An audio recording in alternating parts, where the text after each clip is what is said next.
or in this case, I guess our third topic tonight is the recycling dumpsters. Yeah, come on up, Josh. We have came up with a solution, and actually, this is hot off the press today. We met at the dumpsters this morning I bet we were there about an hour almost. A while. Yeah, it was a while. We got to witness a few things, which we'll talk about. Yes, we did. But which I got some pictures of. But we what's happening is everybody's aware, or if you're not aware, the senior center, we got community development block grant funding to repave it. So we're in the middle of repaving that, just like we had the parks repaved. Delhi Park repaved. The difference there is part of this is the parking lot is going to be concrete because of where the recycling dumpsters are. Those big rumpy trucks are heavy and they will tear through the blacktop asphalt in seconds. They just ruin it. After dumping 9 dumpsters 3 times a week, it would just make ruts, after a period of time.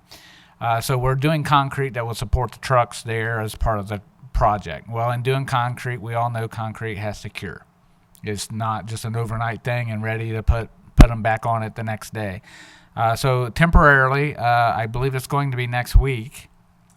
Yeah, the plan is to start Tuesday morning. So sometime Monday night or Monday sometimes when they're emptied, we're going to have to do some coordination here, but when the dumpsters get emptied, I believe on Monday, we're probably Public Works Department's going to try to be taking the dumpsters down. It's 4th of July. Oh, well, it'll be Tuesday. They may have some stuff in them. The dumpsters They're still will be coming empty. Monday? Yep. Are they going to run? They're going to empty them Monday, Dan. Okay. Okay. All right, well, it'd be still early Tuesday that Public Works will be taking them down. Hopefully they're not too full already. As soon as we empty these, as soon as Rumpke empties these, they're full. People know. But we'll be moving them down to CO Harrison. We got permission today. This area, the map that you're looking at, you got Neeb Road there, you see. So we're going to work on some signage, temporary signage to point everybody in the right direction. And we'll try to put a sign. It's going to be kind of difficult in the senior center area because there's going to be work going on. They may not even pull out. We may have to have it at the entrance or something. But we'll point them down, just letting everybody know the recycling dumpsters will be down at CO Harrison for about 3 weeks. It just depends on how it's curing, how long it takes to get in. Maybe less, but at least 2 weeks if it goes 3 to see how it cures. Again, we don't want these big heavy trucks ruining something that a lot of money was spent on. So that's the news there. And when we find the for sure dates and exact on moving and all this other stuff, we'll try to put a quick press release out and Facebook and Twitter. All that kind of stuff, Twitter and all that. While Trustee Seavey and our Public Works Director Ron and Josh and myself were standing down at the dumpsters, here they are. We noticed there, and you probably can't see in the picture, so I'll zoom in on you. Oh, there's a vacuum cleaner. Last I checked, that was not a recyclable item. No. While we were still standing there and cars were lining up to, run to drop off stuff, and you can't see the other side of the car, so we couldn't tell what they were dropping off. Some people we could, but some we couldn't. Then cars left, and they left bags. They weren't putting it in the dumpsters. Oh, a TV. That's nice. Last I checked, I don't think that is right in front of us. Right in front of us. And I just if you have questions on what can be recycled, I think it's mostly common sense, But I mean, we do have information out. We do promote it. It's pretty much anything is recyclable. It's on the dumpsters. Let me say this. Townships, as far as, every government entity has mandates on what they have to do, what they have to provide per either Ohio Revised Code, and that's typically what mandates townships. Providing recycling services is nowhere on that list. The township does this on behalf of the residents to have a way to do this. I think it was really meant at some point in time to help those that couldn't have curbside recycling because they were an apartment complex or something that didn't offer that a way of recycling. We're getting prices from Rumpke on curbside recycling, which we encourage everyone to do. What is happening is that the grant from the recycling is getting less and less and less, and the general fund portion that we're having to spend general fund dollars that we have complained about for how many years that we've lost local government funding, we've been cut by the state, and of course everybody's heard this for years and years that we've said this, that now, it's kind of like where we crying wolf, because now we're having to subsidize because the grant money is not paying enough for the dumpsters. So I said all that to say, we are asking, we're begging, please, and do not dump off things that do not. We've had beds, mattresses, box springs, gas grills. Dan, you want to tell us what else, and then you want to tell us what is allowable. Today, along with the TV and the space heater, I found at least five bags of clothing. It's definitely not a Goodwill store. Also found wooden banisters, pieces of steps. That looks like somebody ripped out a staircase and just dropped it off there.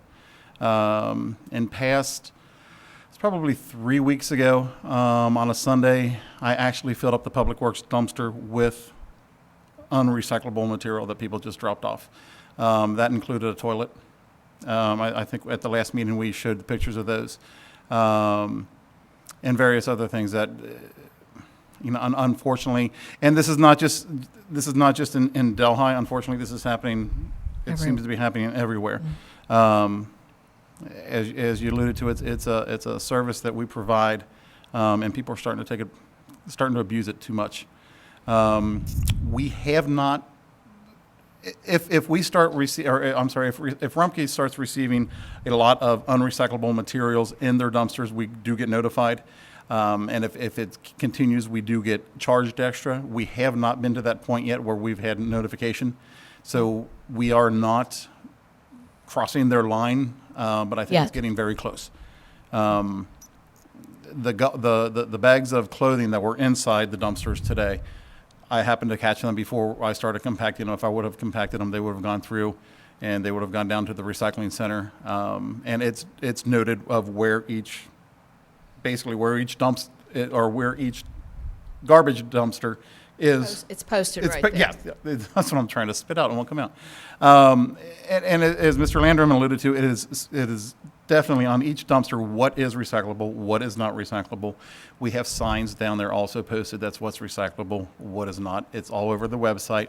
My office number is on the website also. You can give me a call, and I'll be glad to go over every detailed thing of what you can and what you cannot recycle. This is a great program.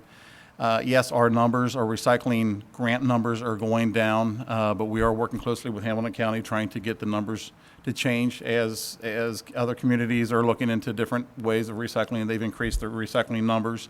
Ours have remained a steady recycling number, which is a good number. It's just other communities are stepping up a little bit more. So we're working closely with Hamilton County Environmental Services, trying to discover some new ways to increase our recycling rates. I think the important piece here is this is not a service that any township is mandated to offer to your residents. This is a service that we would hope that the residents would appreciate and respect. And the opportunity to have these recycling bins has grown from, I think the original was 3 and we're now up to 9. But our location for our dumpsters happens to be on our property in the senior center. But we have neighboring people who live around there in residential areas. We need to be respectful of the people who live around this dumpster, as well as show some respect for yourself not to violate the recycling rules. Look, I use the recycling bins. My family uses the recycling bins. It's a wonderful privilege to go down there and be able to do this. But to Dan's point, the grant money that we used to receive to kind of counterbalance the cost of having these dumpsters, because every time Josh has to take somebody down there, or Dan, you go down and crush the stuff down and pick up the trash around it, it costs us labor money. Those are hours against our salaries. So when it comes that far out of balance, that it is more of an expense that's just being abused, then we'll have to address the dumpsters again. And that's the only thing I can say. And I don't want to do that. I don't want to sound threatening to this. I just want the community to be respectful of an opportunity that they are being given by their township and use it the correct way. Josh, did you have anything you wanted to add? Actually, Administrator Landrum kind of covered everything that I was going to talk about. So, Okay. Go ahead, Josh. Okay. so But- I think just for us, it does take up a lot of time. Not just Parks and Recreation, Public Works. They spend a lot of time down there as well, taking care of the dumpster. So, as much as the residents depend on us, we depend on them to keep it clean. So we're standing there, and the car pulls. There were quite a few cars. In fact, Ron said it was a slow morning, but there were still quite a few cars doing recycling. And the car came up, and they spent a lot of time in the back of their vehicle, and okay, whatever. And as they left, Ron Rippinger looked at me and said, they just left a television. With 4 people standing there, they left a television at the recycling bin. Now, we have Delhi cleanup days, and that's when you bring the television. So this is a plea, this is a request, this is a beg, to use your word, Mr. Landrum. Respect the recycling dumpster and the area around it. If it's full, come back. Don't leave the bag on the outside of the dumpster. We are very fortunate, and I say thank you to the wonderful neighbor and partner that we have in the Oak Hills Local School District, that we are moving the dumpsters temporarily down to C.O. Harrison. Timing was on our side. School's out. There's no activity or traffic coming in and out of the school at this point in time. So they have agreed to allow us to temporarily move the dumpster to the C.O. Harrison lot. So, again, please be respectful of that area. That is our school district, and that is our neighbor. So, Trustee Oswald, speech? Absolutely. Here's the real problem. I mean, we've found a toilet, a TV, clothes, masters, vacuum. I don't think there's any confusion, the people that are doing this, whether that's recyclable or not. I don't think they're looking at the sign going, well, maybe or maybe not. I think they absolutely know it's not recyclable. They're dumping it, okay? And those same people, a small group that are going to ruin this for everyone, they're not watching these meetings. They're not going to go to Facebook. They're not going to go to our website and find what is, because they don't care. They know it's not recyclable. So what does that leave for us to do? I mean, ultimately, I do think it's a small group of people. I don't think it's majority of residents. I think a lot of people do respect it. And it's a small group. So we either have a choice to remove the garbage dumpsters, which I don't want to do, or we're going to have to start citing these individuals for illegal dumping. I mean, that's really, we've got to enforce it. We can't sit back and let it happen. It's only going to get worse, as Dan said. So we've got to pick one way or the other to go. I'd rather see a smaller group of people who are intentionally dumping items they know are not recyclable get cited, rather than penalize the whole community for a small group of people. So they clearly know it's not recyclable. They don't care about these meetings. We can shout as long as we want or give reprimands or whatever. They're not going to care. It's going to happen tomorrow. It's going to continue to happen. So ultimately, our backs are going to be up against the wall. We're going to have to make a decision. I can tell you, I'd rather, now it comes in, Braun, do we want to waste another patrol doing illegal dumping sightings? But maybe we do a few, set an example, and word will get out. But we have no other choice. We're going to spend more money getting rid of these, or we have to take them away, or we're just going to have to cite the people that aren't following the rules. I mean, that's what it comes down to. We've put everyone on notice time and time again. There's signs, there's websites, there's Facebooks. Ultimately, these people don't care. Clearly, they don't care. So, I mean, I guess that's the next step if we have to take it. That's my thought. Trustee Sturts? Well, obviously, Trustee Oswald and I are on the same path. I know that there is a camera on those dumpsters. Am I correct? Because you caught my husband dumpster diving once. So There was a camera on the dumpster, and it was actually stolen. Did you understand that the surveillance camera on the dumpster was stolen?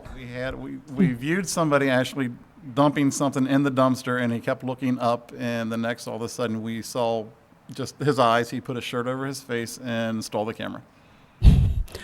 okay, so like I said, I agree. With citing them, if we got another camera that was out of reach of a thief, I mean, obviously you can get a license plate and a friendly little letter to be sent to them saying, next time you're cited. Or I mean, I don't know. I totally agree that something should be done for those few, because it's not that they don't know. It's not it's that they don't care. They don't care to know. So we do have a problem. And when we say this costs us money, it puts Dan in an overtime position over almost every pay period to handle this. So it's not just pay, it's overtime on top of that. I mean, he's here on weekends doing this. Nobody should have to do that. But I use it all the time. I'd hate to see it go. But my second question is, we have cleanup day once a year, correct? Right. Could we do it 2 times a year? And again, I know that costs money, but could we do that? Would that keep some people? They're willing to save it for 6 months, but maybe not a whole year. I don't know. Something for discussion. Your average cleanup day runs approximately about $4,000 for the way we do it right now with the roll-off dumpsters. We could probably cut cost if we did an extra cleanup day, probably like in the fall or something like that, because we could probably back off on some of the dumpsters. We wouldn't accept a lot of the things that we accept now, like the whiteware and the tires. So, I mean, it's something that we could look into, and cost savings, yeah, we might be able to back off on a couple of dumpsters. Average cleanup day, we will go through 8 40-yard dumpsters, and then usually 1 or 2 dumpsters for tires. So we do go through a lot of, I mean, the cleanup day is always well received. Just a thought. Yeah. Okay. We do have one citizen signed in on this subject. So, Mrs. Burke, did you want to speak now on the dumpsters? Well, I'm quite relieved that the dumpsters won't be at my property line temporarily. I know it's going to be a long 3 weeks. And I'm very grateful to everybody who has worked on this project. I'm just relieved. That's all I can say. And I go along with Rose about the twice a year cleanup day. I couldn't help but laugh when I saw, because I saw this in real life, today. The television, I've seen tires up there, and Dan knows this. And I've even seen a box one time of expired food on the cans. And I just irritates me. I am the neighbor, and I have to look at this stuff from my back door. And it's just frustrating that people abuse something free and that it's helping the community. So that's all I have to say, but I'm quite relieved about the whole thing. And thank you to everybody for what you did, Thank you. Thank you, Mrs. Burke. You're a great neighbor to us. All right, anything else? I just like to remind people dumpsters are emptied on every Monday, Thursdays, and Thursday. Saturdays. The holiday schedule for 4th of July does not change. The only times Rumpke is off for holidays are Christmas and New Year's. We make every effort to keep everything compacted as much as we possibly can. So we just, please, if the recycling bins are overflowing, you can rest assured we are aware of it, and as soon as we can get a hold of one of our backhoes, we are there to compact everything down. So I just be patient. All right. Good job, Dan, Josh, and Ron's not here, but Ron help today. And I just have one little side note. The car that dropped off the television waved to the four of us as they pulled out of the lot. So, thanks, guys. Be fourth.